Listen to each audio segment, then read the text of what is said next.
terms of identity with the physical body, and consciousness limited to the physical body of individuals. And then when you reflect, when you begin to have insight, you begin to see the body is in consciousness.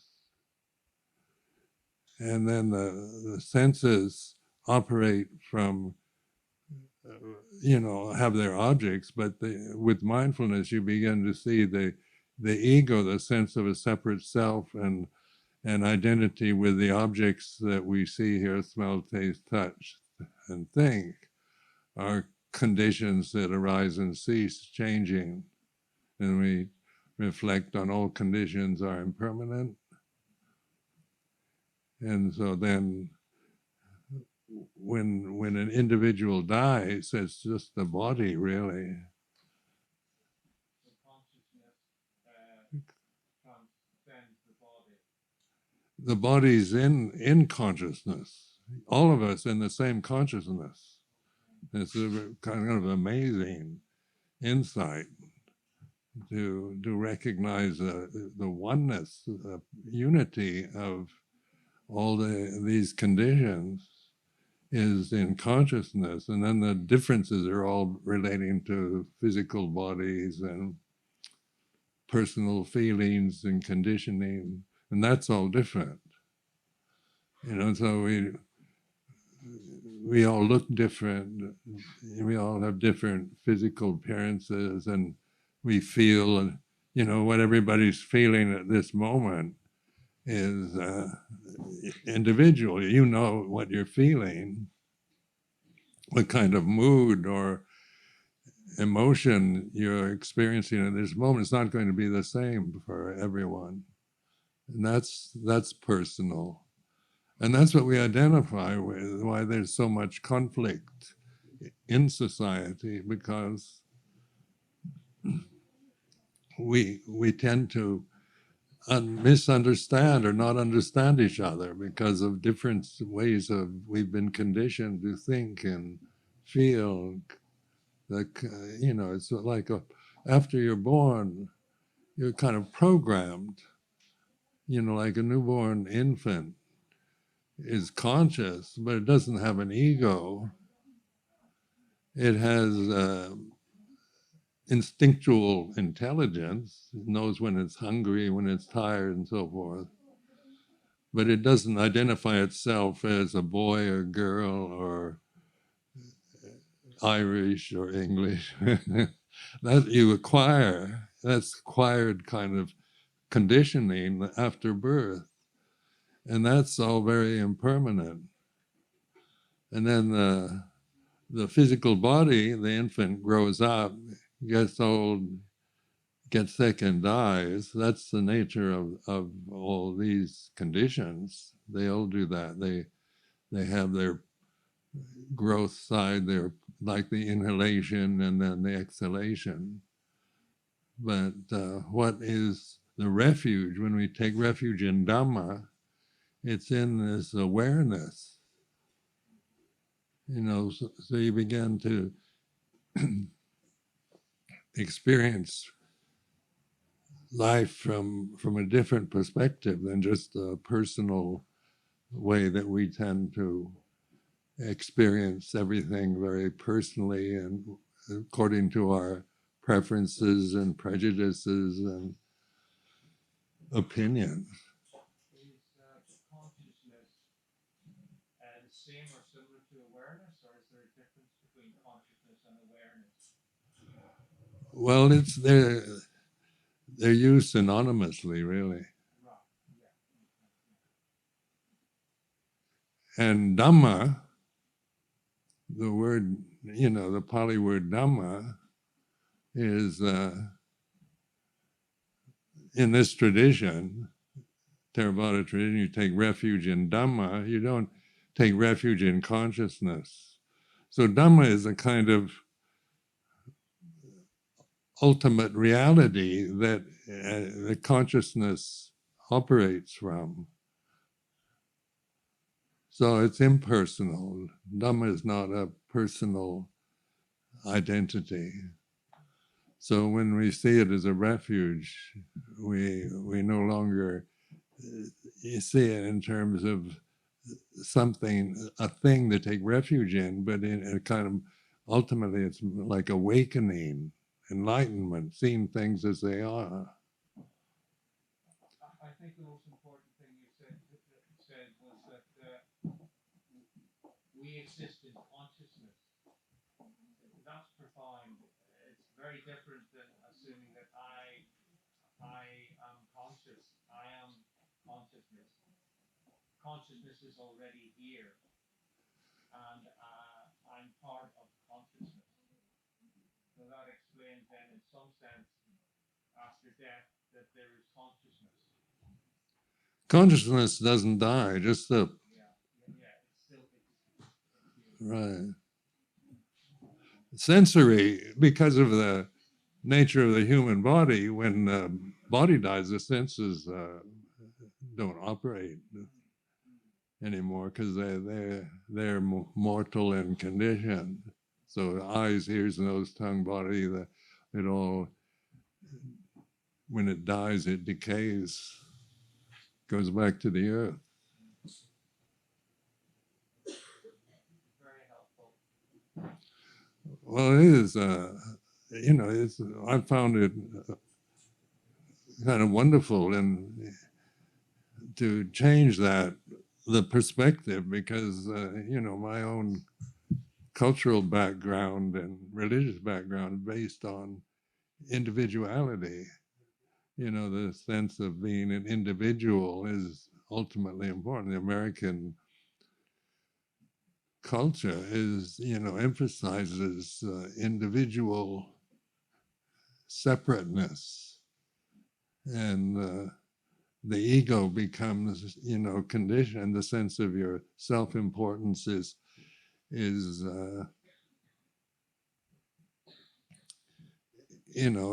compared to others, and even though the idea that we're all equal is an ideal that we have of equality, but in terms of the conditions, they're all different. So, it's very confusing being conditioned with ideals.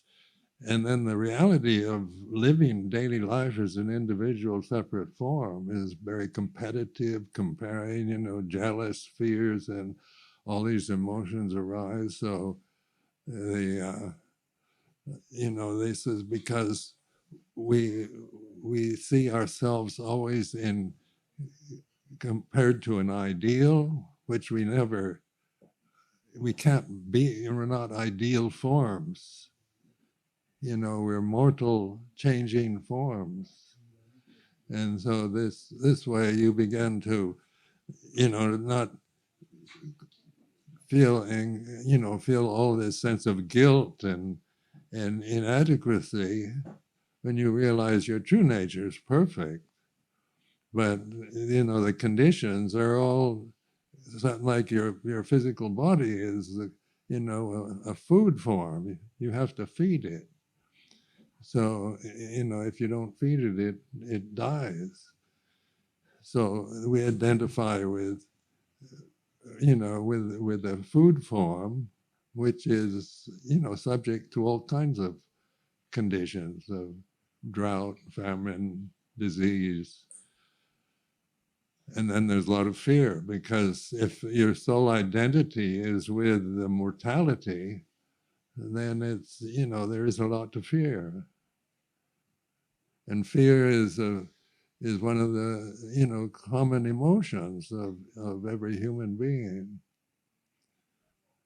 So when you talk about taking refuge in Dhamma, then you're taking refuge in ultimate reality or perfection, which is what you really are, not as a physical form, but as a reality of consciousness. And as you meditate, you begin to recognize the silence, inner silence,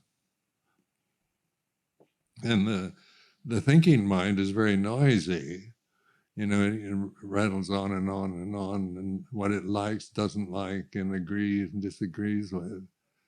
And then the emotions change according to the weather, according to your physical state, your age, whether people praise you or criticize you, or you're successful or you're a failure. The emotions are subject to so many other conditions that they're very undependable. You can't have a kind of constant emotional state, because the conditioned realm that we're experiencing through these forms is in this state of inexorable changingness, impermanence. So you find your stability in awareness, where it changes from the seeing, being identified with the changing conditions of emotions and physical experiences, old age and sickness, to being the awareness itself.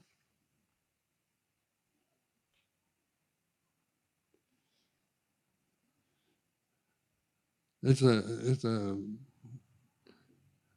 you call it transcendence, or just to try to imagine, use your imagination to think of, to reflect on consciousness as one thing. So it includes all the sensory forms, animals and everything, the whole planet and sun and moon and stars.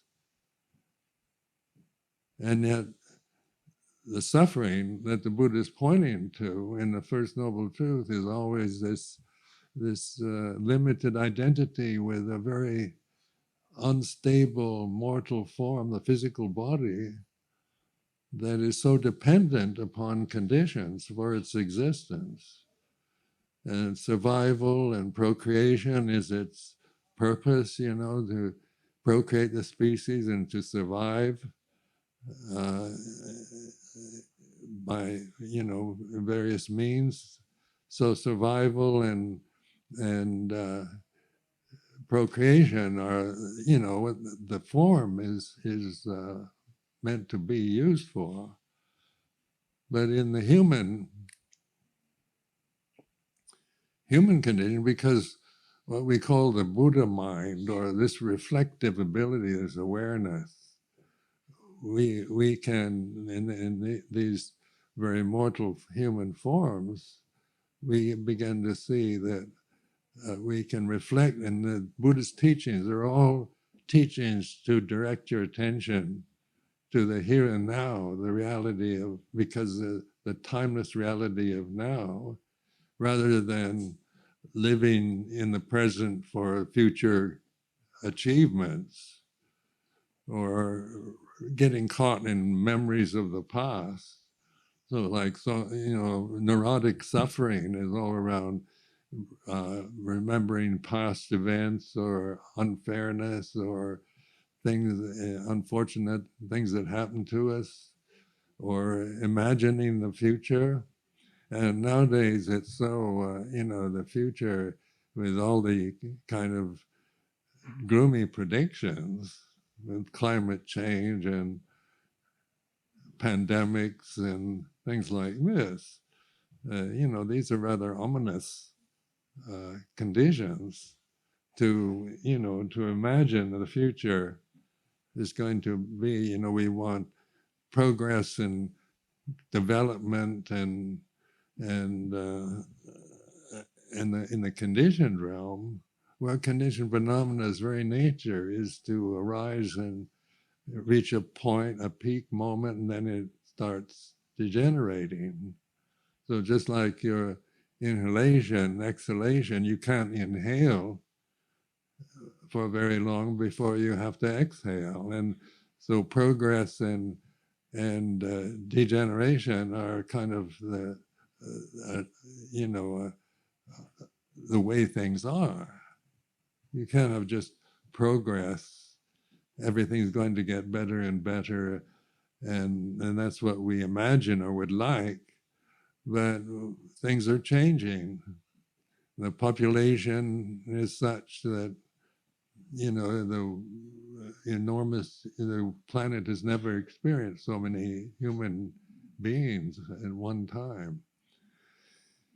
And yet there's some marvelous inventions and science discoveries, and the human beings are clever. They can manipulate the conditioned realm and make kind of magical discoveries. Look at modern technology. For someone my age, it's quite astounding.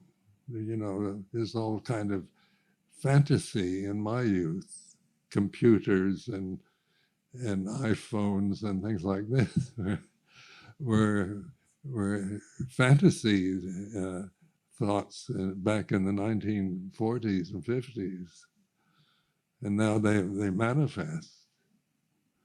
And this time, like here, this very moment here at Sunyata is a good sign, because people are beginning to take an interest in something beyond just the material survival conditioning of modern life. They have a sense there's something much more than just,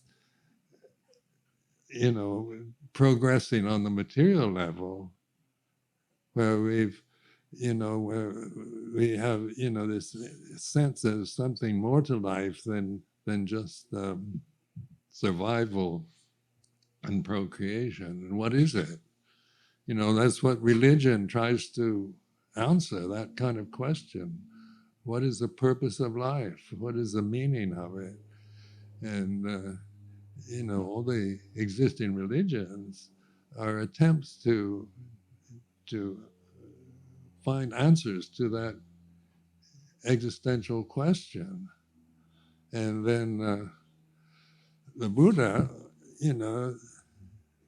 pointed out, I really found his teaching, the basic teachings of the Buddha, the Four Noble Truths, a brilliant kind of tool to use with one's life, because it's not a belief like theistic religions. You have to start with a belief in a God. And in Buddhism, the First Noble Truth is about suffering. So, if you find it difficult to believe, you don't know what, when you're a child, you can more or less accept what your parents or the priest tells you. But as you grow older, you start questioning and doubting. You wonder what God really is. What is it?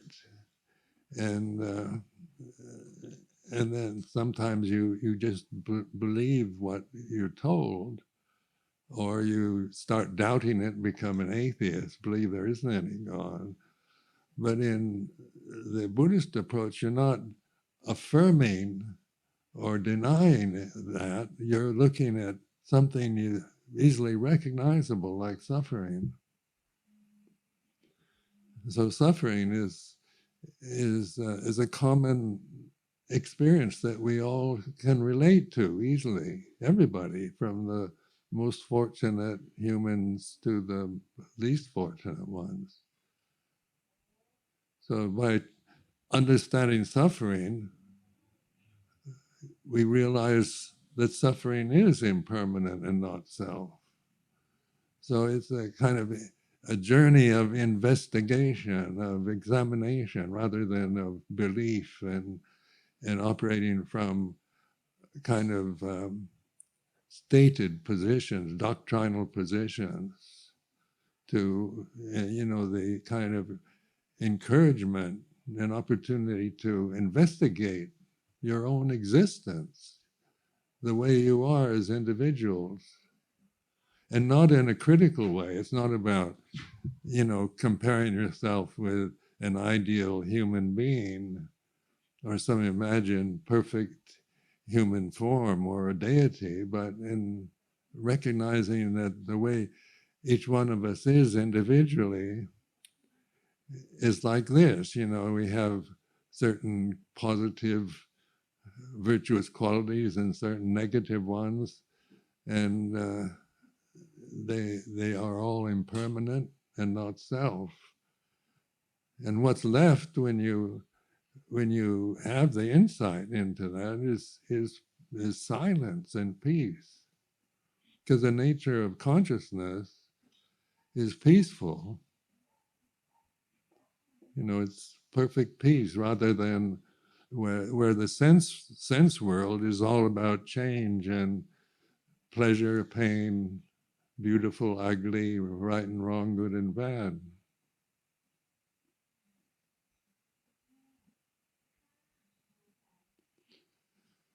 So it's interesting to see that in the past 50, 60 years, the interest in Buddhist meditation in the West, because it's existed in Asia for several thousand years, but the Western world has developed in the opposite direction, very much into the materialist belief, in trying to create perfect societies and create marvelous inventions, scientific inventions. So we were able to visit Sunyata due to modern technology, and travel to Thailand. 100 years ago, going to Thailand would be who would ever think of going there? It's so far away. And now, living in Europe, you're thinking of going back next year in December for the opening Uposatha Hall at Wat Pa Nanachat, and I'm supposed to attend this. So you can appreciate these kind of wonderful inventions. But even with all these conveniences and comforts, we still suffer, because suffering is the delusion we create by clinging to changing conditions and expecting them, not wanting them to change. Like this COVID pandemic is like a teacher for us, because it prevents us from doing exactly what we were used to doing ordinarily. We have to quarantine. Traveling is difficult, because wherever you go, you have to wear a mask, or go in a week or 2 weeks of quarantine, and then there's always this feeling of contagion and COVID viruses around, and so this is it's what they call in Pali a Devaduta, a heavenly messenger, is old age, sickness, and death.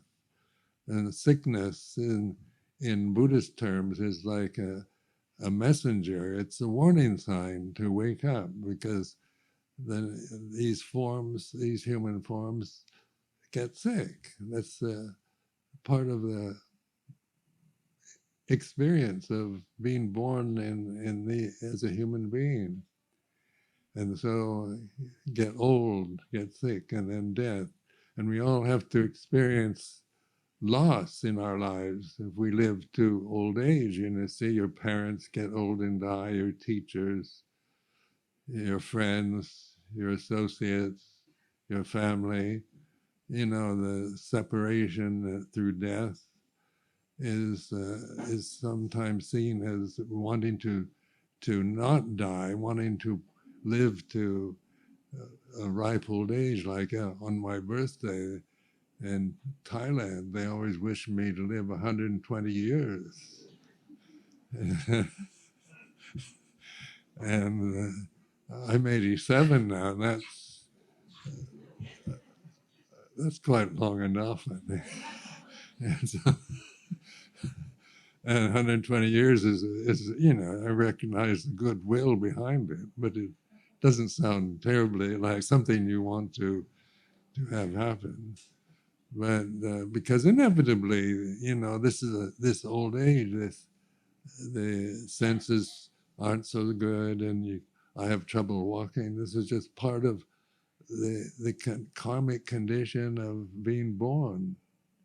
And when you look at it in terms of the way things are, rather than personally, it's okay. You can adjust, you can adapt according to, out of necessity, to the changing conditions of your own physical body and its limitations and the society that you're living in.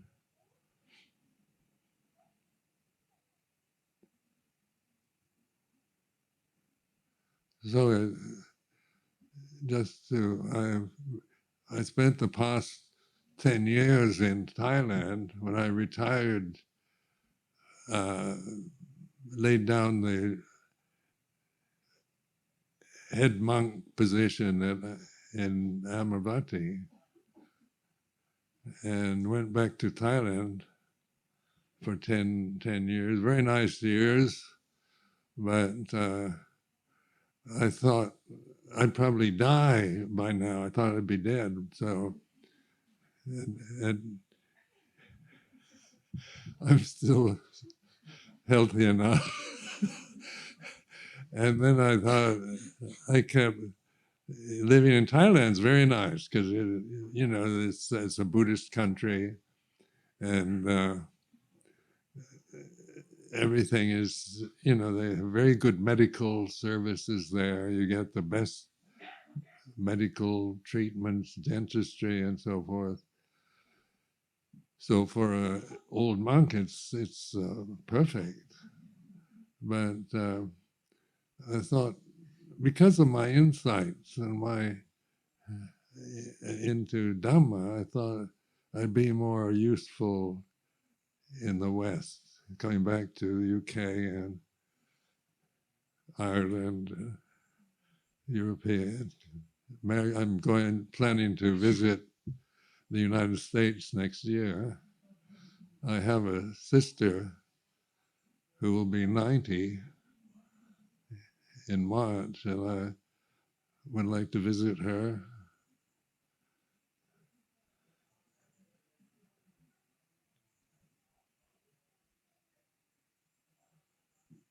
So it's kind of great pleasure to share my insights with all of you. And I'm here to kind of encourage you. And Sunyata is a place where the Dhamma is taught and respected, and it is an important place in itself because it gives a focus for people. In Thailand, you've got monasteries everywhere, temples all over the country, and there's so much, like in various types of meditation now being taught on YouTube, and there's so much available at this time due to this technology that meditation has become quite a fashionable thing to do. When I arrived in England, in London in 1977, meditation seemed like it was rather weird. And people, it wasn't such a respected or people were not really that interested in meditation.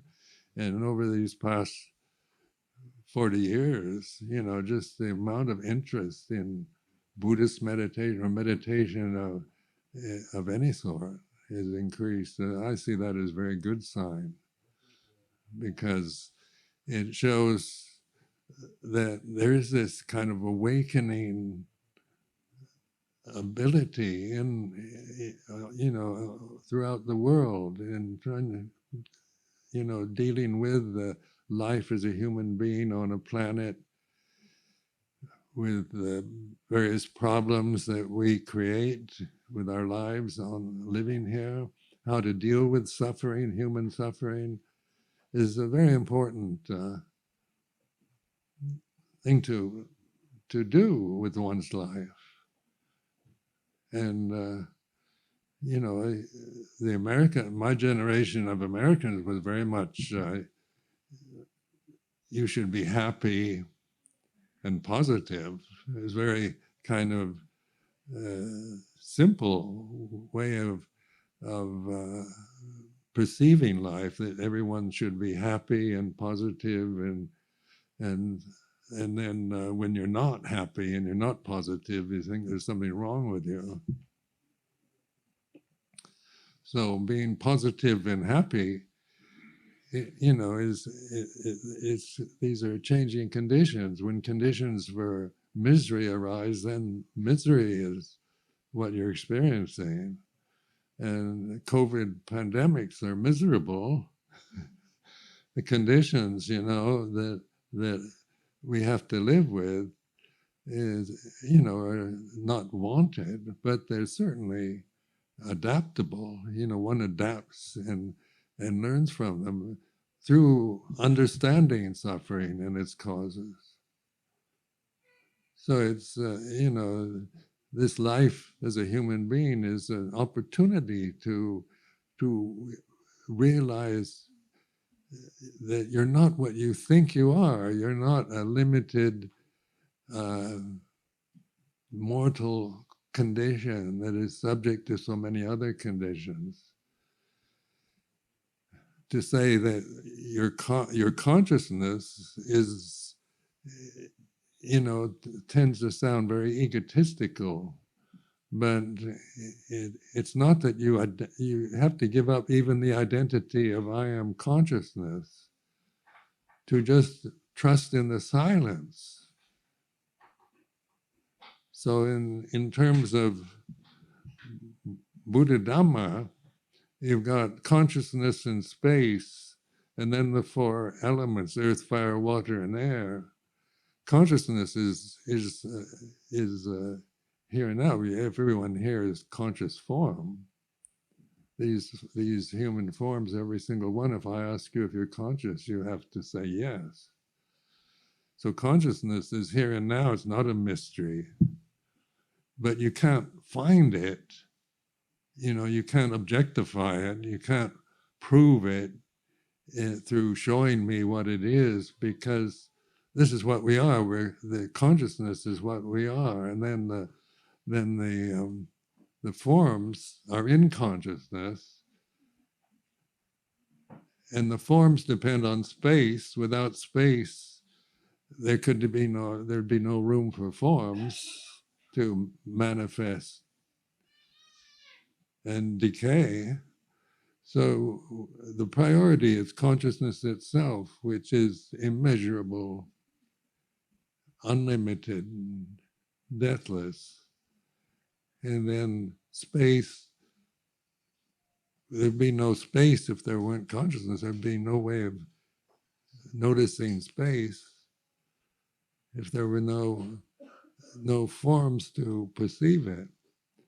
So these forms are temporary experiences that we have, but they're not what we really are.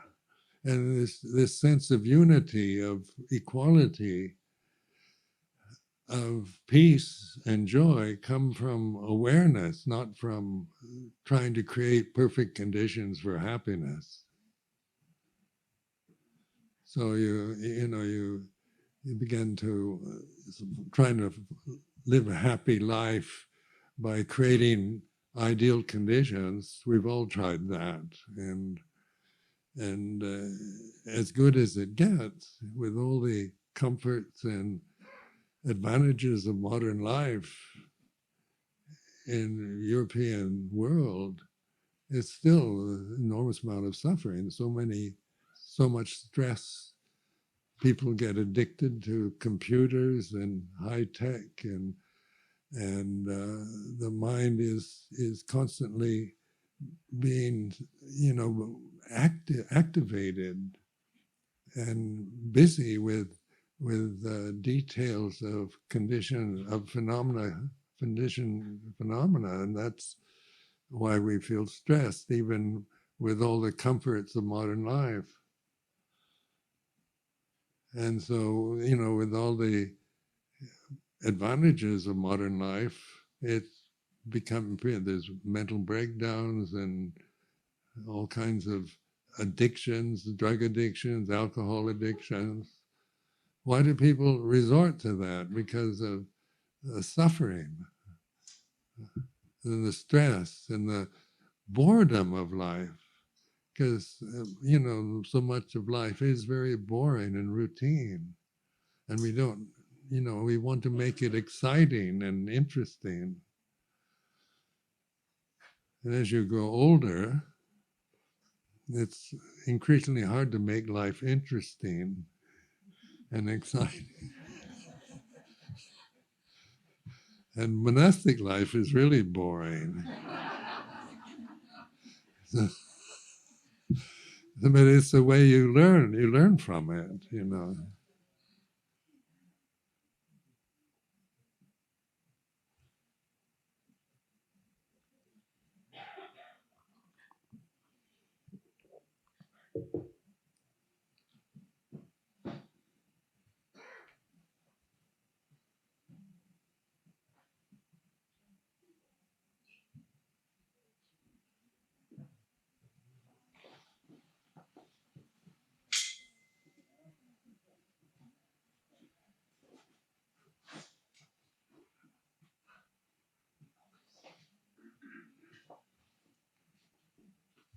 Do you need a break, Lampard? Do you need to go back to the room? Just to get warm and use the bathroom? I'm fine, actually. So it's another 10 minutes before precepts. Do you need the shawl? I don't think I need it.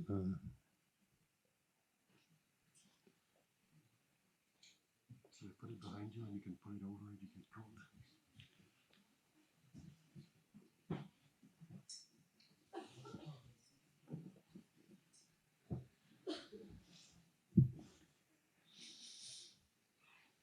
If you need it, just put it over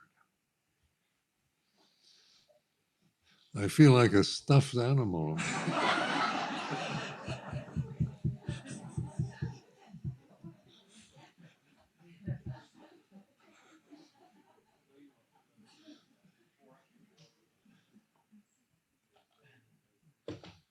Do we have another 10 minutes before Lampard will give the precepts? Do you want to offer some plans?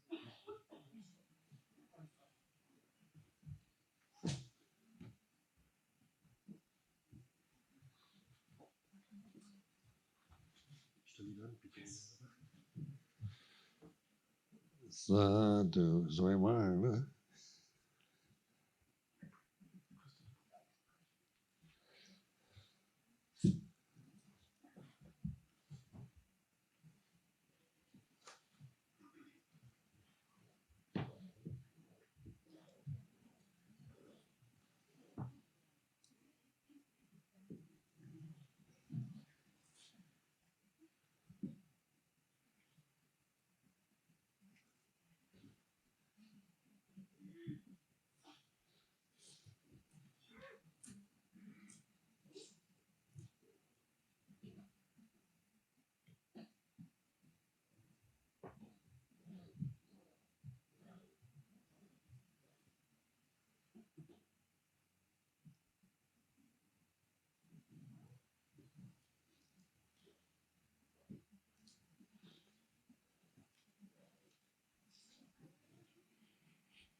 Niket ใบปวารณามีใบปวารณาอย่างเดียวหรือมีปัจจัยด้วยมีปัจจัยทั้งนั้นนะคะถ้ามีปัจจัยไม่ควรจะถวายอย่างใช่ไหมคะเราต้องอ๋อ พระที่ดับลิงเจ้าค่ะอาจารย์ชัชวาลhe want to give the donate to หลวงพ่อ100 euro picnic. It's just he's so happy that หลวงพ่อ is here. He's a monk in Dublin. The head monk.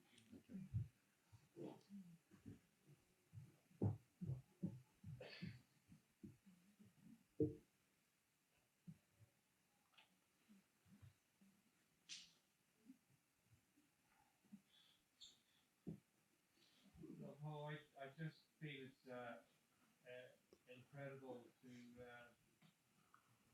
not to have any more questions. Really, a whole pile of people in here with a great opportunity, and no one's asking questions. That's fine, puzzling. I've plenty of questions, but I'm leaving it for other people. Sumedho, may I ask a question?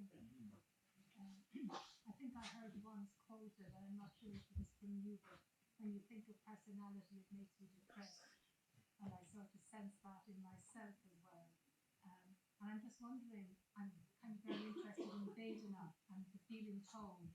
And I'm just wondering, what's the gateway between personality and consciousness? And what's the role of the feeling tone? And I suppose in my own experience, as I meditate, I can sense the feeling tone in the body. And when I focus in on that, it feels like the thoughts dissolve. And I suppose I'm also aware, I work as a psychotherapist, I'm also aware of the tendency to space out. So I wonder if you could speak to the role of the feeling tone in terms of body and mental feeling tone, and how you work with that practically. Well, personality is conditioned, and to be aware of your personality, because we tend to operate from personality, our likes and dislikes, and that's all very conditioned. But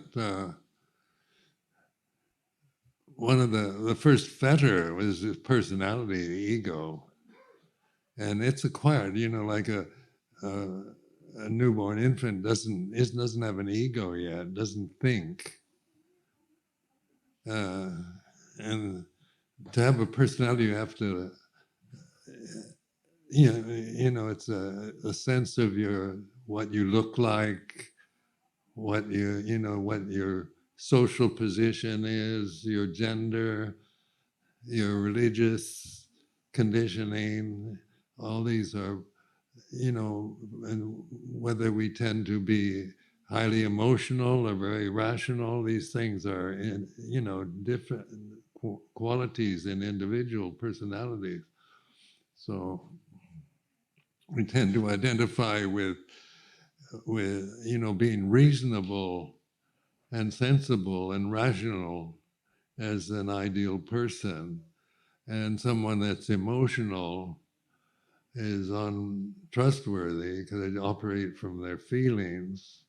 And so we have these kind of idea, the Western world very much about being sensible, rational, reasonable. And so, but that's all acquired learning. You're not born rational or sensible or reasonable. The newborn infant's conscious, fully conscious, the same as we all are. And then you get your genes, your DNA from your parents, and so that's karmic. Karma, law of karma is about cause and effect. And so when the Buddha talked about karma, it's about birth is the cause for death, and so you can't have one without the other. You can't have just birth without death. You can't have suffering without the absence of it. And so the personality, just witnessing, like awareness. Just trust your awareness to observe, not critically. It's not a judgmental witnessing. It's just a noticing that feeling lonely is like this, or feeling frightened is like this, or feeling jealous is like this, or feeling happy is like this. So the in Pali language, in the Theravada tradition, they have just the word datada is a word for it's like this, or suchness, translated oftentimes as suchness, or the way it is. And that's a way, that's a skillful use of language because it's non-judgmental. You're not saying, if you're feeling frightened, that you're a frightened person and you should be brave and you shouldn't fear and things like that. Because, when we have, or you get angry and you feel you're an angry person, you identify with anger as some kind of personal defect, or jealousy. You don't want to be jealous, but you feel jealous and you feel that that's something, you start feeling guilty about it, or you just operate from it. But if you witness it, it's like this, feeling envious or jealous of someone else, it's like this. You're witnessing it. You're not grasping it anymore. You're not trying to get rid of it, and you're not trying to believe in it, but you're witnessing it.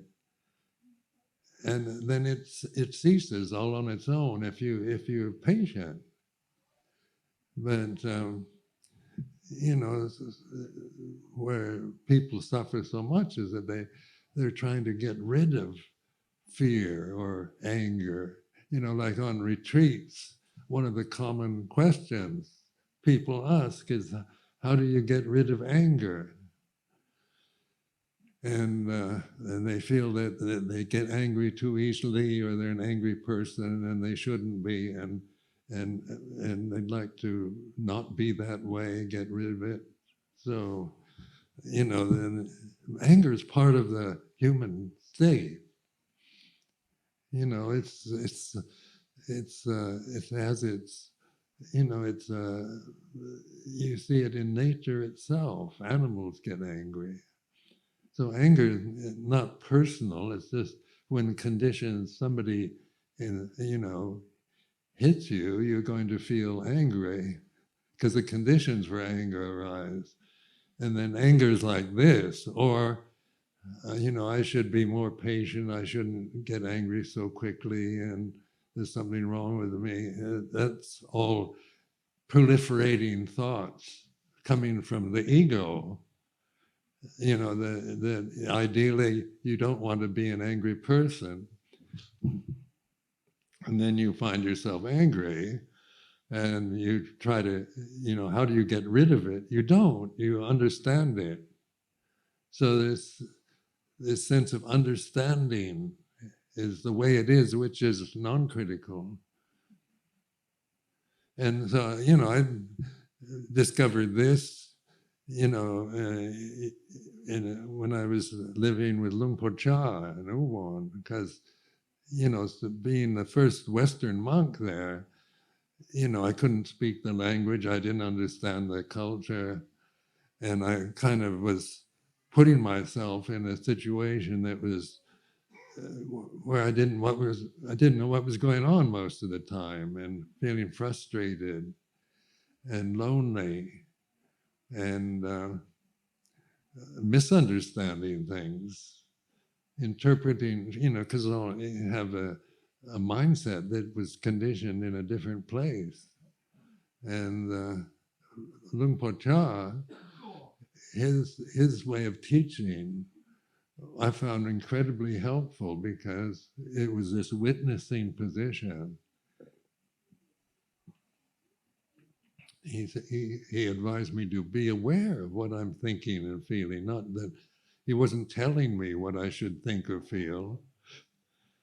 He was encouraging me to use the situation, my frustration, my, the learning another language and adapting to a completely scheduled life form, like from Vinaya, the Theravadan precepts, was conforming to all these rules and precepts was something I kind of sensed I needed to do, but I was conditioned to not do that, to rebel, to not conform. And but I could observe that, my rebelliousness or my confusion. And so I started seeing it in terms of not self. The conditions were confusing, for someone like the position I was in. Is like this, and then being patient with that, and I began to feel a sense of peace and contentment with the conditions I was in, as I wasn't resisting them or just trying to blindly adapt to a new condition, a new conditioning process. The whole point was awareness. And then all that arises ceases. Law of karma, and that which is aware of karma, this awareness is aware of karma. So that's conscious awareness of change. And so, can conditions be aware of other conditions, or is it conscious awareness that's aware of conditions? And then the cultural conditioning, social conditioning, is very much based on what should or shouldn't be, how you should act, you should obey the rules, you should obey your mother and father, you should be a good student, you should, based on all the ideals of what you should be and what you shouldn't be. And these are ideals that are created out of the human mind. And so you begin to see them no longer as threatening ideas, and the guilt and remorse and anxiety that comes from not being able to be what you would like to be a completely happy, well-adjusted, normal human being. But you're learning from the way you are, which that's what the encouragement is, to learn you can only learn from the way you are. You can't be like me, or I couldn't be like Luang Por Chah. I had to learn from my own reactions, my own habits, the sense of myself, and which is variable, changing from one person to the next. So I remember trying to, thinking of Luang Por Chah as someone special. So, a teacher in the beginning is very helpful, very wonderful to have. But you can't become like the teacher.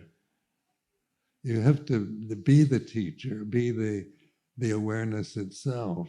And this was as much as you might respect and worship the teacher, you can't be like that. This is where you learn from the way you are, no matter what you think you are, or like people will say, I can't meditate. I don't have the patience to meditate. I'm not getting anywhere in my meditation.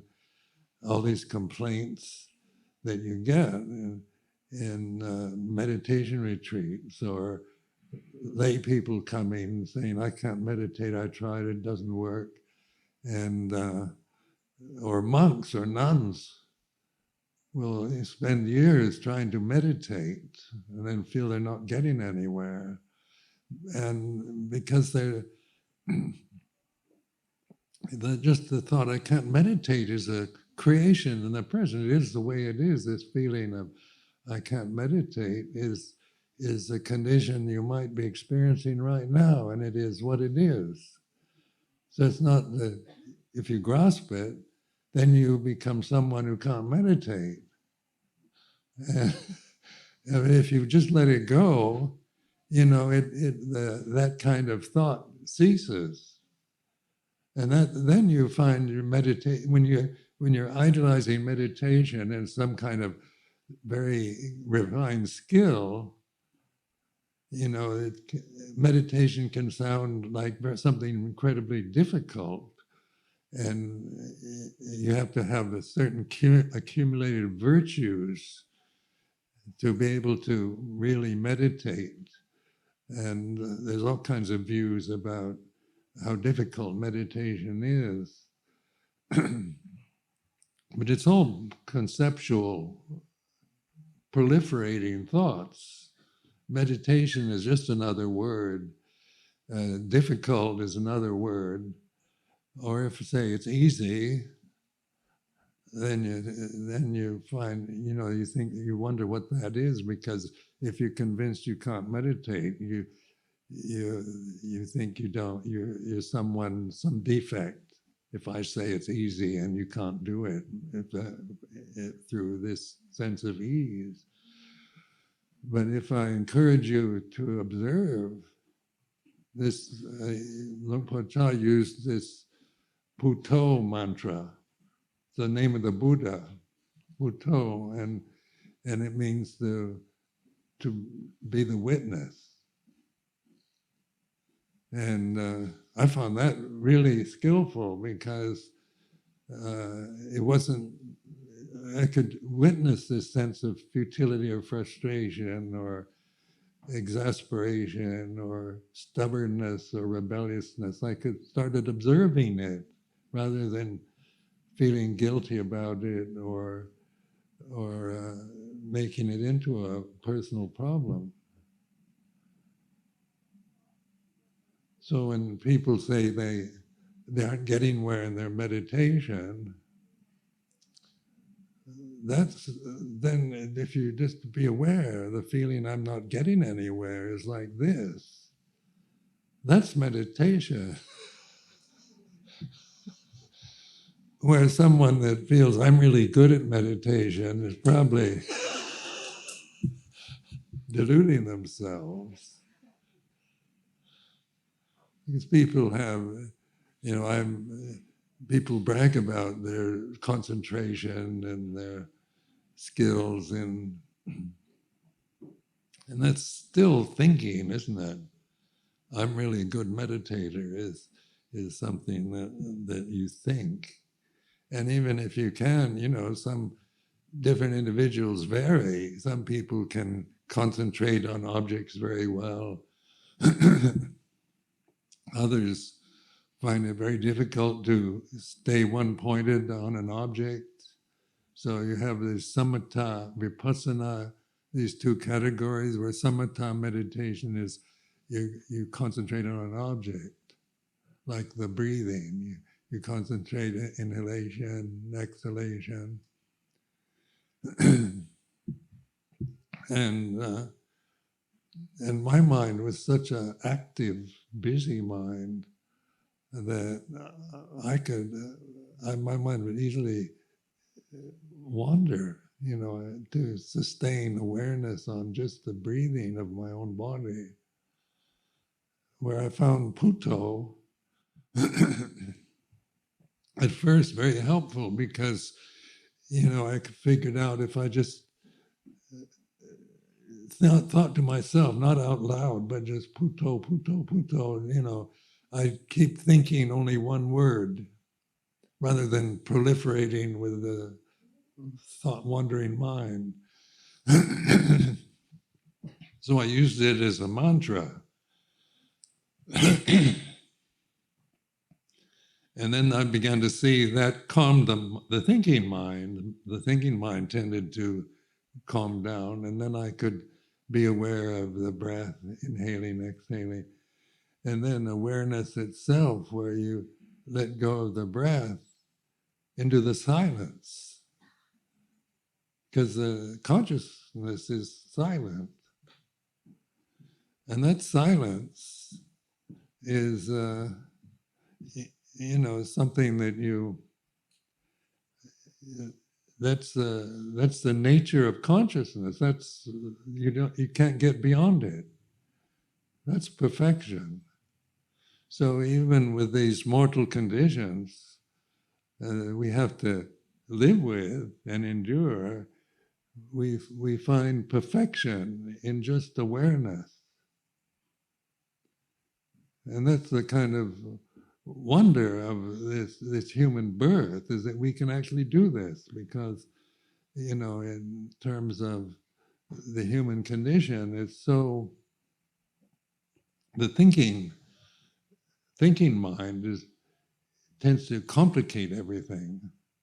Like the animal world is much more simple and basic, dealing with procreation and survival, where we have,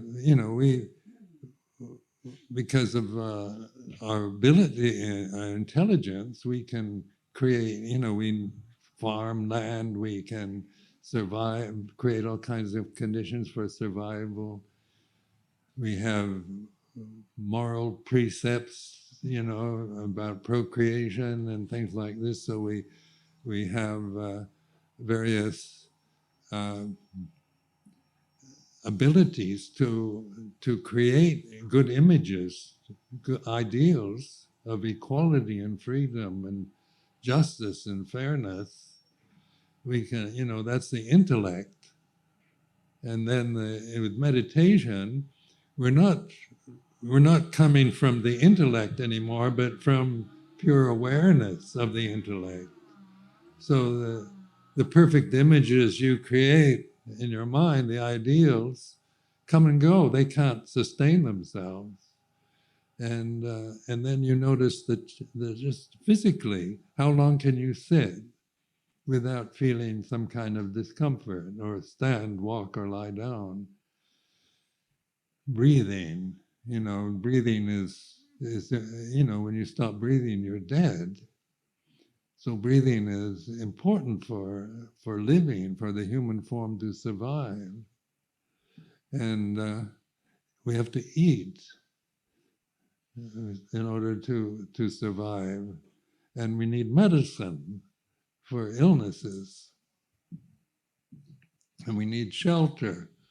We don't have, coming from Dublin yesterday, the day before yesterday, we drove through fields where there's rain and sheep out in the field. I felt sorry for them. I mean, sitting in a nice van, safe,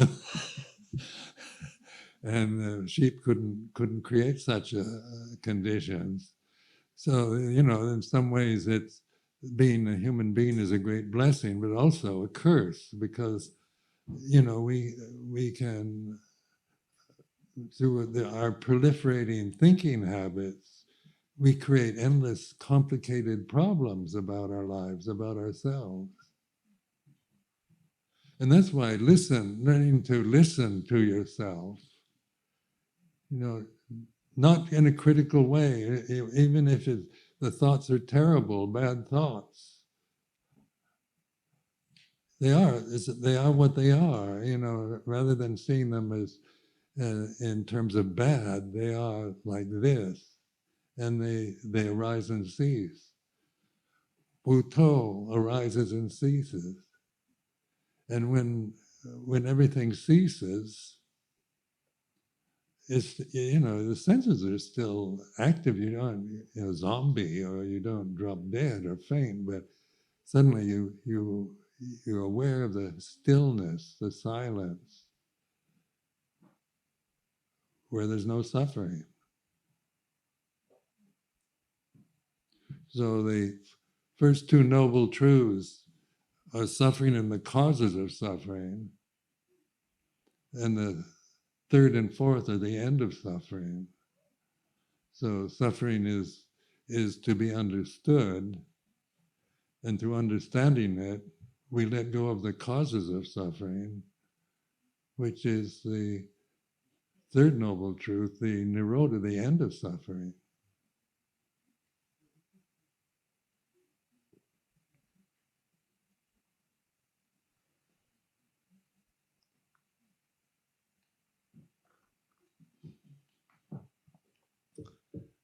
It's tangent. We're hoping to ask for the precepts. Yes.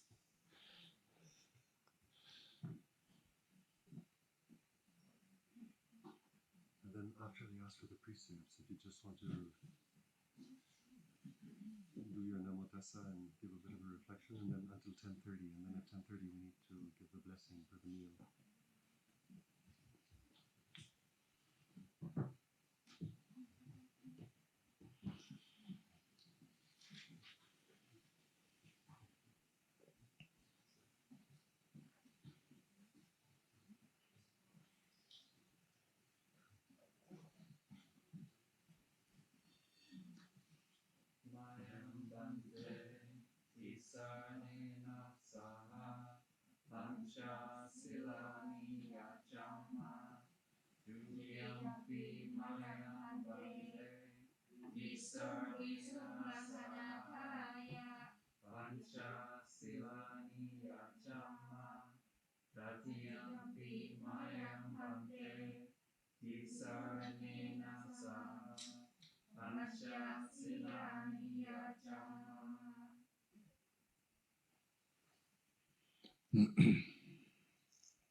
Namo tassa bhagavato arahato samma sambuddhassa. Namo tassa bhagavato arahato samma sambuddhassa. Namo tassa bhagavato arahato samma sambuddhassa.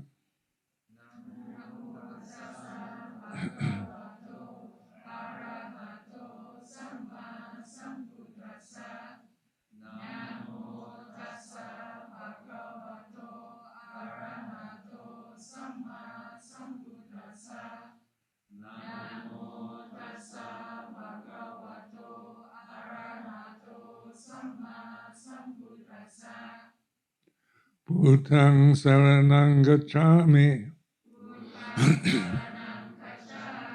Dhammang saranang gacchami. Sanghang saranang gacchami.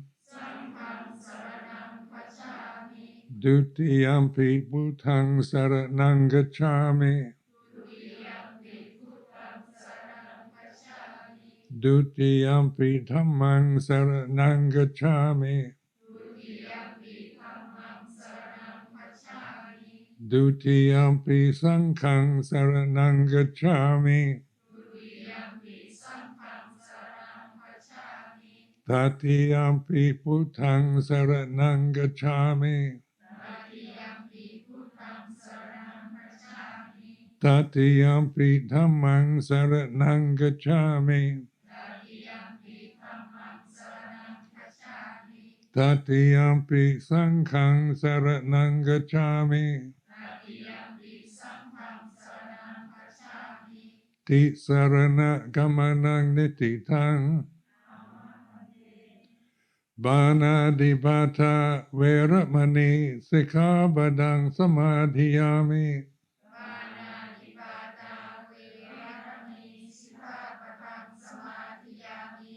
Adina dana veramani sikkhabadang samadhiyami.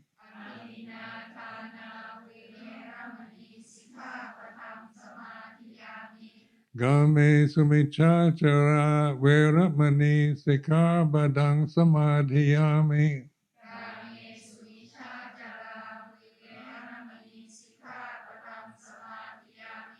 Musawada veramani sikkhabadang samadhiyami.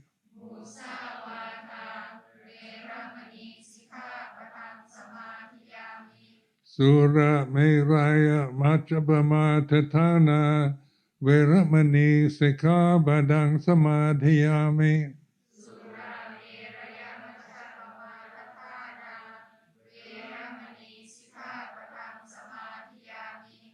Imani pancha sikkhabadani silena sukhatinyanti silena poka sambata silena niputinyanti dasama silang vitsotaye.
Yes.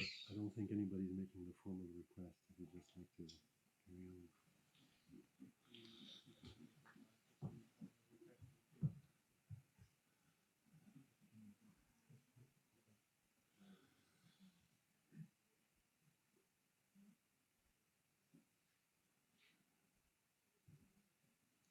So this tradition of taking the 5 precepts, 3 refuges, 5 precepts.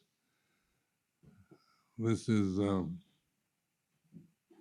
traditional form in Thailand and Theravadan countries.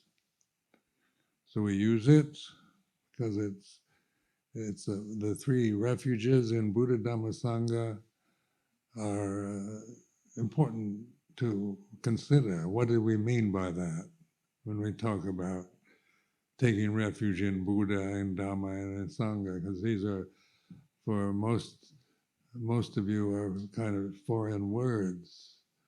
And Buddha, what is that? What is Dhamma? What is Sangha? If you're taking refuge in it, you know, it can be just a perfunctory chant, a ceremonial condition that we use, but it's much more profound than that. And I found, you know, I like to give the 3 refuges because it's such a beautiful thing to offer people when they ask. And bhikkhus, Buddhist monks, we can't give the precepts unless we're asked to do it. So, they have this sense of we're not trying to convert you or impose a religion upon you, but you have to make yourself, if you want these precepts, these 3 refuges, and you ask for them. So it's quite different from being a missionary where you're trying to convince or convert people, to where you're encouraging people to reflect and consider what they really want, what they need. And so the refuge in Buddha is in awareness, like Bhutto, the mantra Bhutto that I was talking about, or Bhutang Saranam Gacchami is like take refuge in awareness here and now. So it's not some kind of refuge in some mystical force in the universe like Buddha, or in the Gautama, the Buddha, who lived 2,564 years ago, not taking refuge in the memory of a sage that has passed away, but in the here and now, the awareness here and now. So when you take refuge in Buddha, Bhutang Saranam Gacchami, see that as a reminder to be aware here and now, because this is where experience always is always in the present moment. And then Dhammang Saranam Gacchami is take refuge in Dhamma. What is the Dhamma?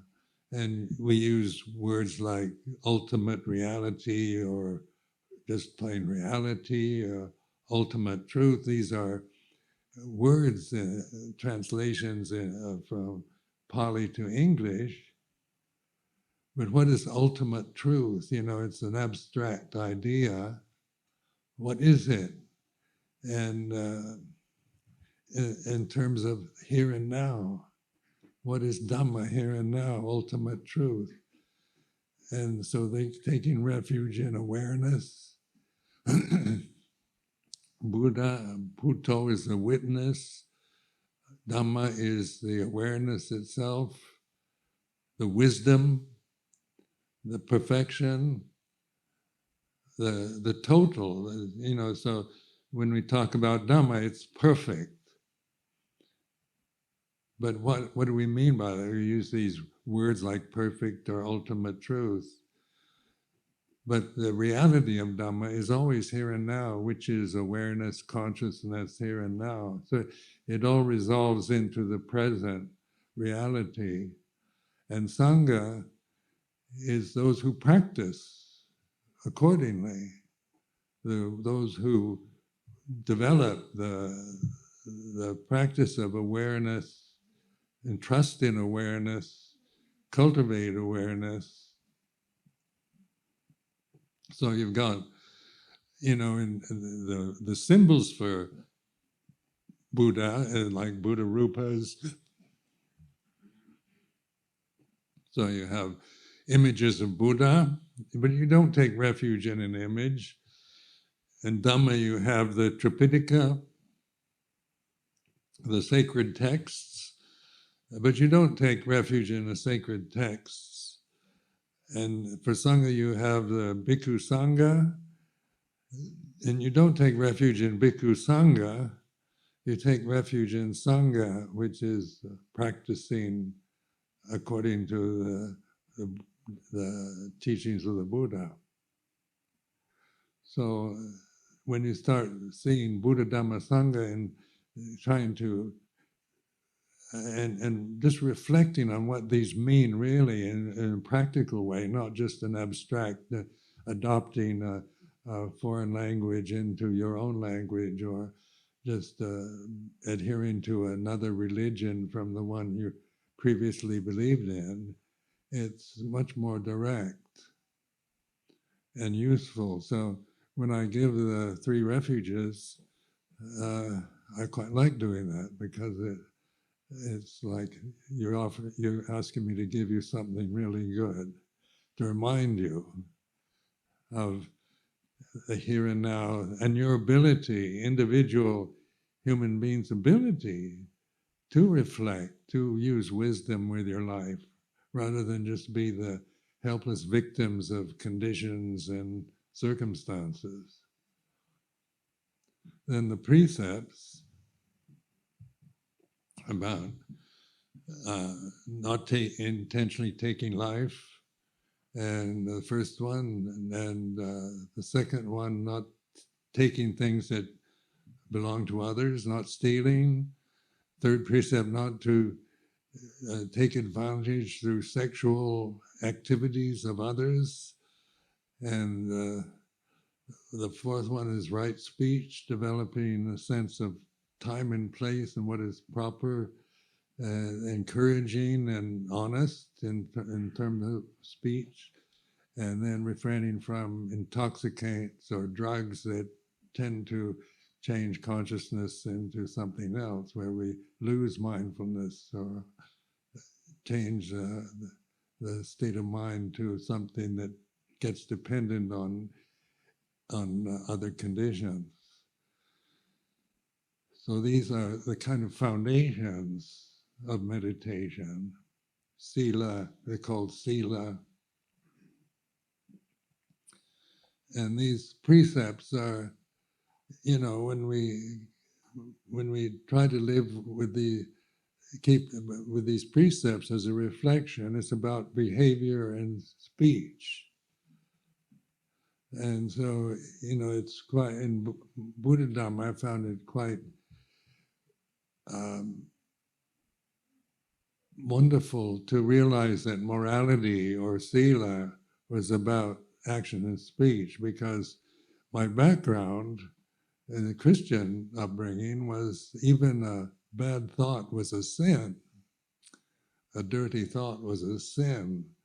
And so, you not just bad speech or bad behavior, but the thinking process. When you're adolescent, you're experiencing physical changes that you're quite mystifying, and so sometimes your thoughts aren't all that right or beautiful or good, and then you feel like you're sinning. Where with Buddha Dhamma, the sila is about action and speech, which you can take responsibility for. You can, just in monastic life, you take responsibility for what you say and how you use your body in the prescribed precepts of the Vinaya. And then in terms of Dhamma, then the bad thoughts or evil thoughts or dirty thoughts or angry emotions are seen in terms of Dhamma as conditions that arise and cease and not self. So it gives you perspective, it gives you a foundation, the precepts, to reflect from in terms of living in a way that you're not intentionally causing trouble and misery to others. You respect life and you respect individual creatures. The first precept oftentimes is not to take the life of another human being. So, you can, some people depend on fishing and hunting for food, and can they keep the first precept? Well, I've known monks in Thailand who kind of say it's just about not killing other human beings, because so much, people depend on livelihood for fishing or for, killing animals. But you can refine it. Like for monks, we can't kill anything. We take responsibility for even the respect for life of even mosquitoes and flies and very annoying creatures, which is quite a challenge, especially in Thailand where there are a lot of mosquitoes. It was very much a challenge for me because my upbringing was to kill mosquitoes and flies, and I never felt guilty about it. I felt it was a duty. And in Wat Pong, in Ubon, Luang Por Chah's monastery, there's so many mosquitoes. But that kind of patience and observing, the desire to feeling annoyed with mosquitoes and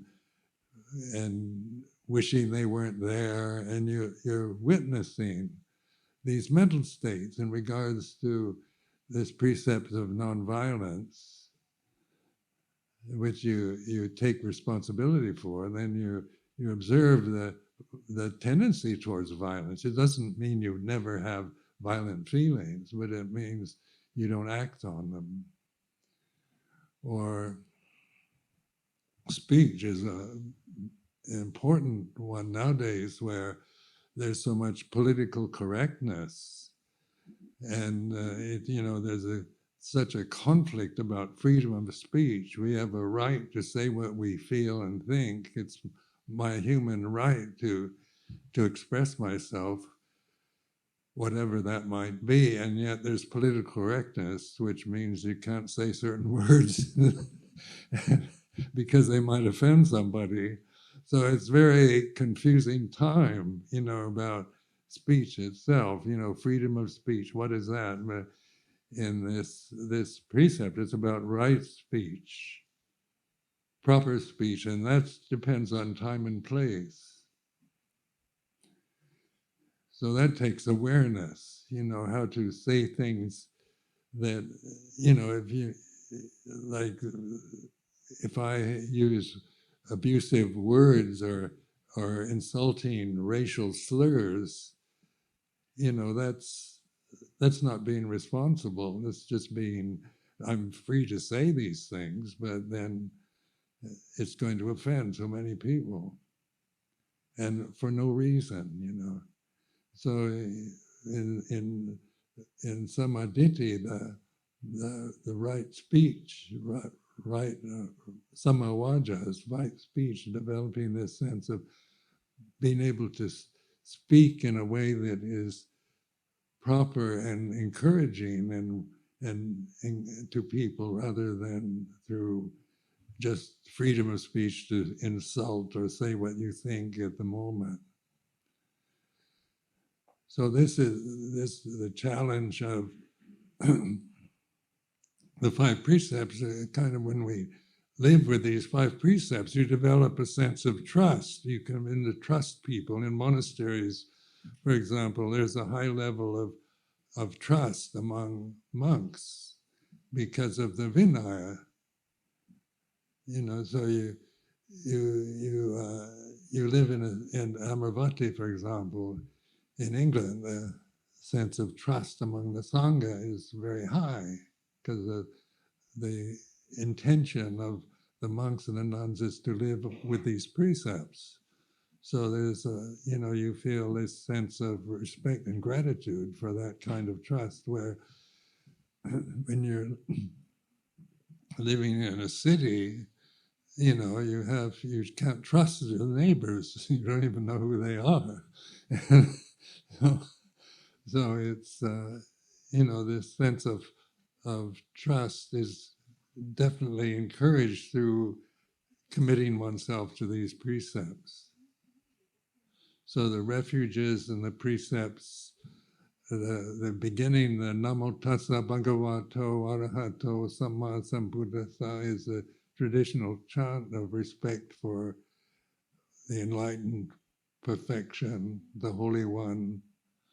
And what is that? What is Namo Tassa Bhagavato Arahato Samma Sambuddhassa? It's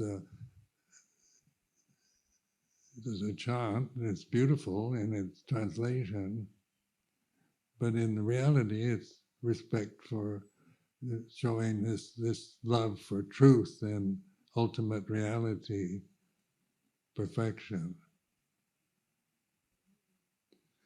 So these are the ceremonies in this tradition, which, coming from Thailand, we bring these into European scene because they're beautiful customs, and people sometimes think they're unnecessary, but it's a form that you can use to reflect from too. It's not just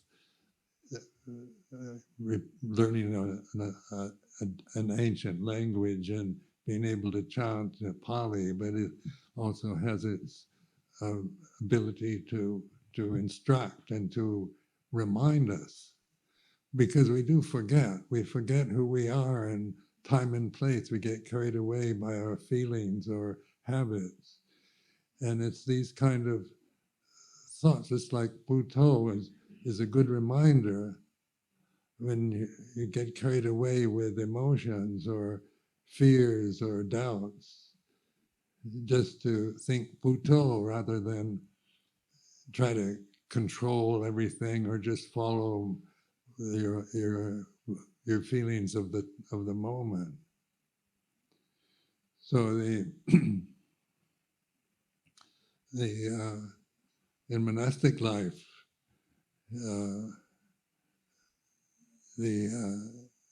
this whole way is a monastic form. This traditional form is a very reflective form, and that's how Luang Por Chah emphasize its use, is rather than just ceremonial or traditional customs, which any religion can degenerate into, just going through the forms, the customs, and performing the rituals. Suddenly the tradition suddenly has, kind of it's practical rather than just superficial.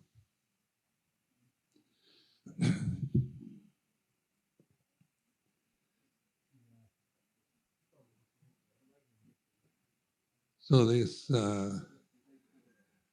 Sunyata identifies itself as a Theravada Buddhist center, and just to try to realize what that is, what they're trying to create here is something very good, and an opportunity for all of us to meet together like this, to reflect, to meditate, to remind ourselves, because it's so easy in a busy life to get carried away with all the problems, personal problems, family problems, political problems that are forever, right in your face all the time in modern life.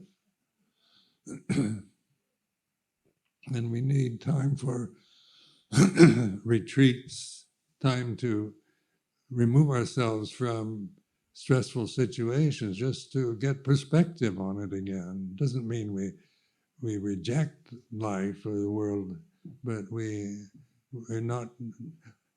We need occasions, opportunities, conditions that we can remove ourselves from particular stressful situations in our daily lives to contemplate, to reflect upon.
I stopped thinking.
I have hearing difficulties.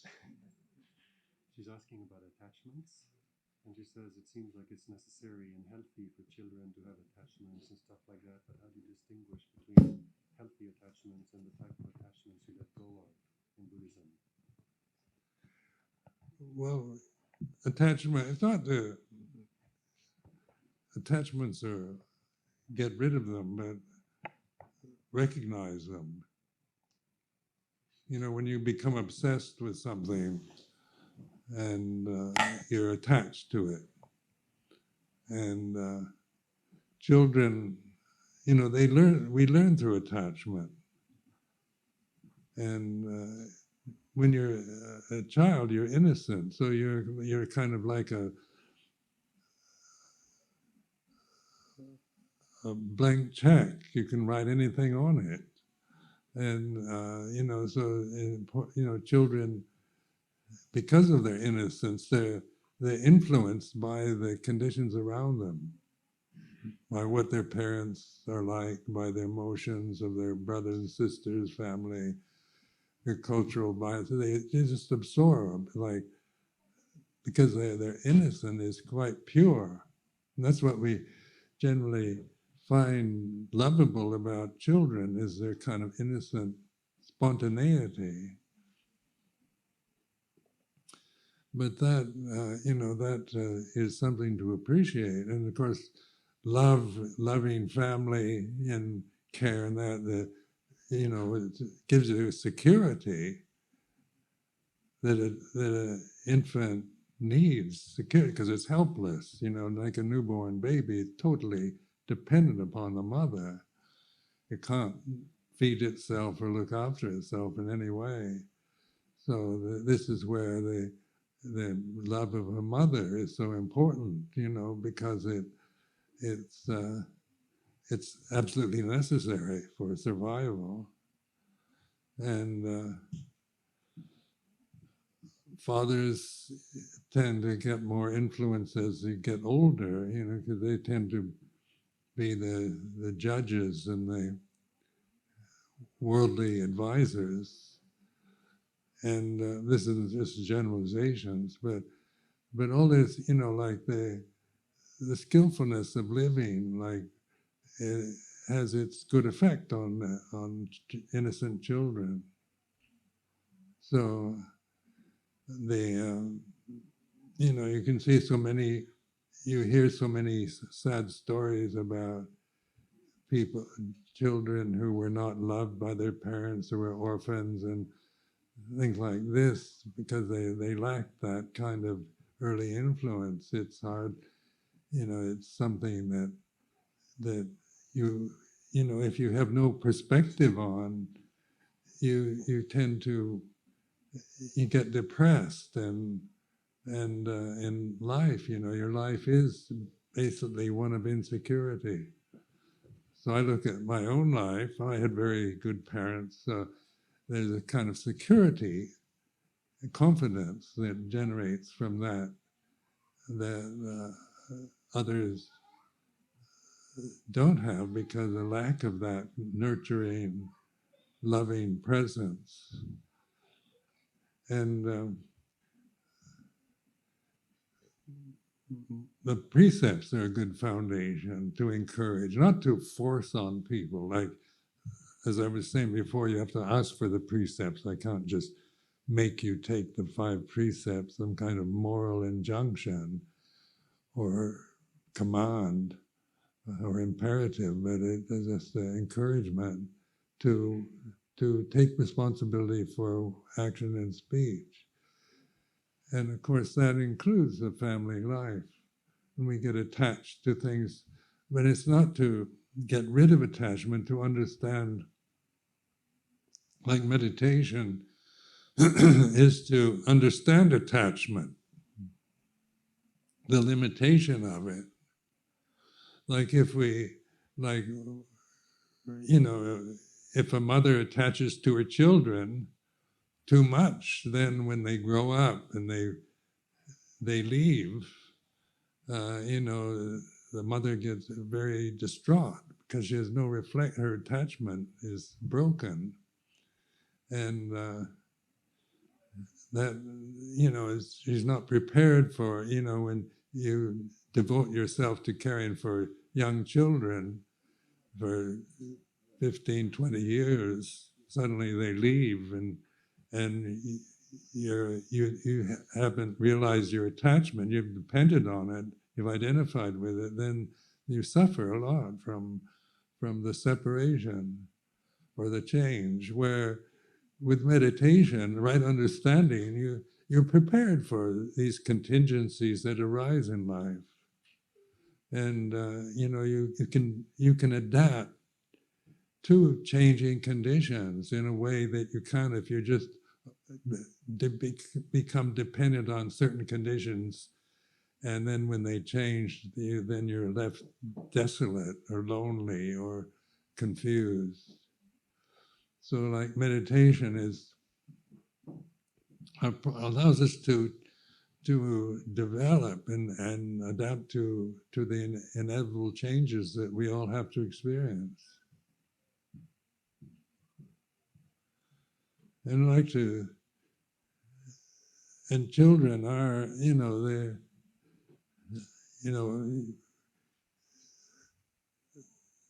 they're that's where it's important that they receive that kind of attachment in the beginning. Attachment that's necessary for survival. But then we can, like encouraging mothers to be aware of attachment is like this. It's not telling them they should let go of their children or not be attached to them, but observe, be the witness, the puto, observing attachment, the need to be the mother and be the nurturer and all that is like this.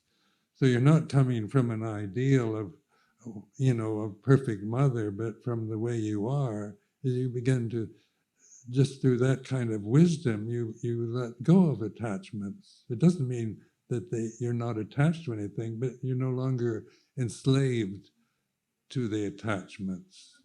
It's no longer just blind attachment, it's wise attachment.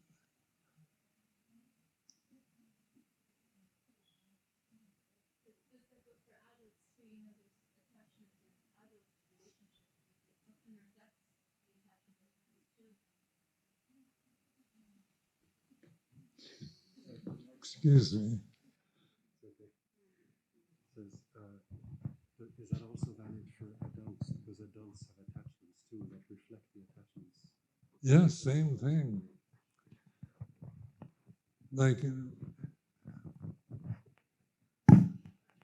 Like being a monk, you get attached. It's not that I'm not attached to anything, but I know I understand attachment, and like Luang Cha, he was a very charismatic teacher. Really lovable personality. He had a very charismatic personality, very charming. You love to be around him, be with him, and during my time when I spent the first 10 years living either in his monastery or in his branch monasteries, I became very attached to Ajahn Chah, and he would challenge that. Like at first, when I first went there, I needed a lot of kind of attention. So he gave me an enormous amount of attention, and I appreciated that. Then later on, he didn't give me much attention. But I developed a trust in that, in the fact that that he was operating from a wisdom level, knowing in the beginning what I needed, kind of intuitively. It wasn't formulaic. I think it was mainly just his intuition. He never had to deal with a Western monk before, and but his intuitions were very accurate, and then also knowing that would bring attachments, when also he learned to point that out, he wasn't trying to get away from me, but he was pointing to the fact of attachment was like this. And once you have that perspective, then when he became ill, I was living in England, and in 1992, he had a stroke, and very severe, and he was in the middle of the Pansa, the season, the 3 months retreat season. And Ajahn Pansano, who was Canadian monk, in the habit of Wat Nana Chat, would keep me informed. So, I couldn't very well leave in the middle of the Pansa. So as soon as the Pansa was over, I took the first flight from London to Bangkok and went to see Luang Por Chah in the hospital. He was in the Chulalongkorn Hospital in Bangkok. And I remember when I first saw him, he was, a monk wheeled him out. He was in a wheelchair, just sitting there, completely kind of like a sack of potatoes. This charming, charismatic personality wasn't operating. It's just sitting kind of slumped in a wheelchair, unable to talk or respond. And I was with a Thai lay supporter, a woman who was very devoted, and we got down on our knees and started bowing to Ajahn Chah. We were crying, I felt this incredible sadness. And then I thought, this is the ultimate teaching, that Luang Por Chah was always encouraging. He gave me everything I needed long before this happened. And now he's no longer the charismatic, charming personality that I was attached to, but suddenly I had this sense of growing up a bit, like I'm the guru. I have to be my own guru now.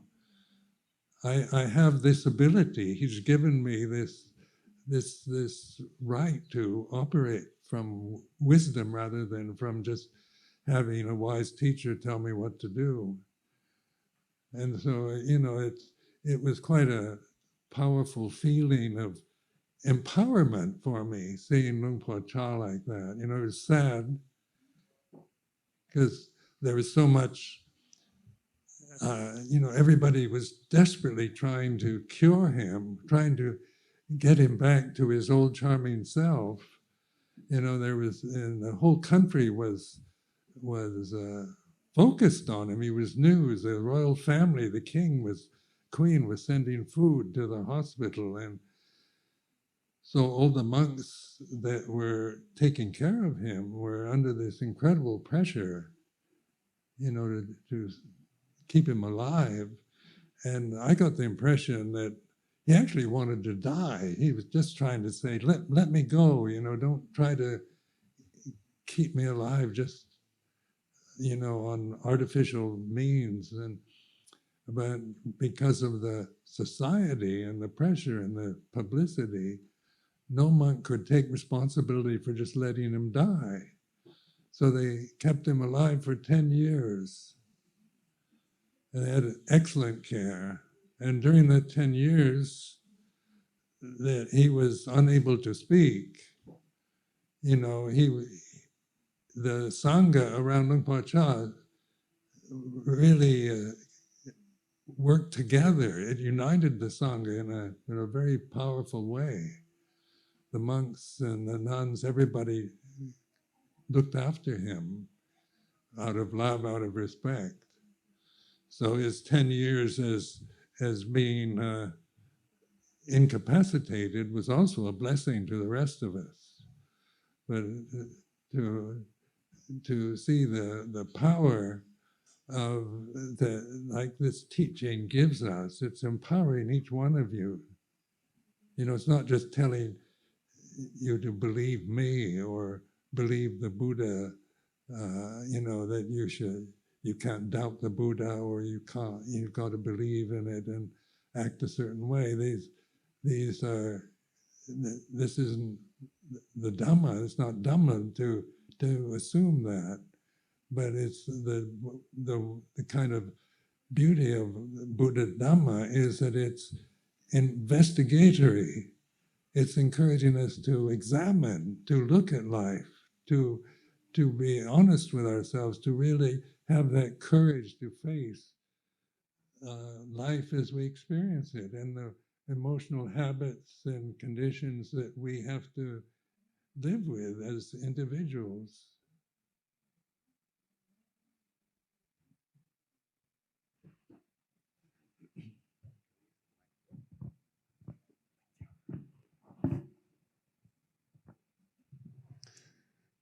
I'm afraid we have to come to an end of all this wonderful flow of Dhamma. The monks need to eat,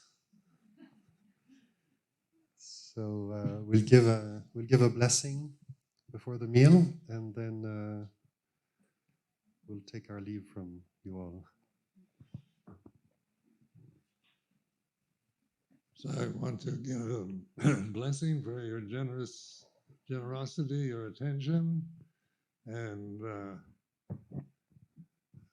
Buddha established this monastic form, so we're dependent on all of you for the basic necessities.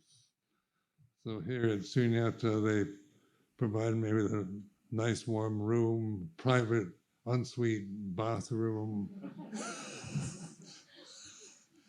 comfortable blankets in bed, and good food. And I want to express my gratitude for this. This is what keeps the Sangha alive from this strange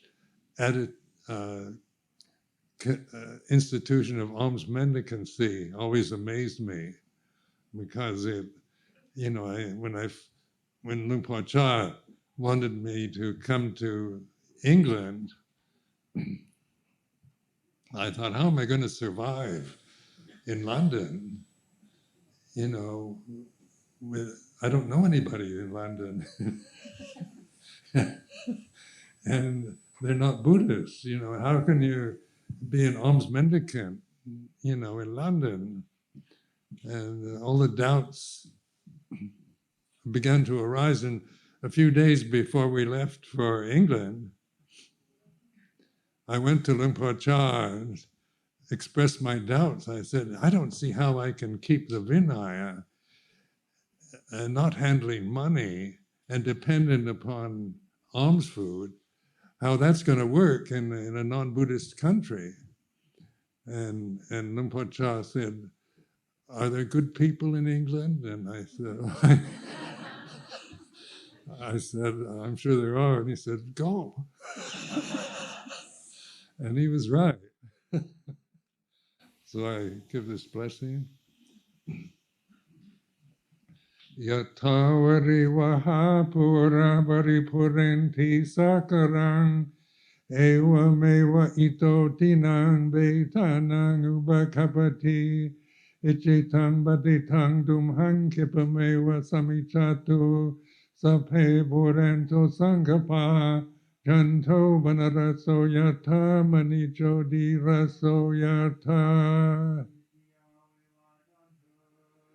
Samparoko vinasatu mate pavat mantarayo sukhiti kayu bhava Abhivatana sili sanichang vatapachayino Chattaro Dhamma Vatanti Ayuvanno Sukhang Palang Bhavantu Sabba Mangalang Rakantu Sabba Devata Sabba Buddhanuparina Saddhasoti Bhavantu Te Bhavantu Sabba Mangalang Rakantu Sabba Devata Sampathammanupavena saddhasodhi bhavantu te bhavantu sabbhamangalang rakantu sabbadevata sabbhasankhanupavena saddhasodhi bhavantu te.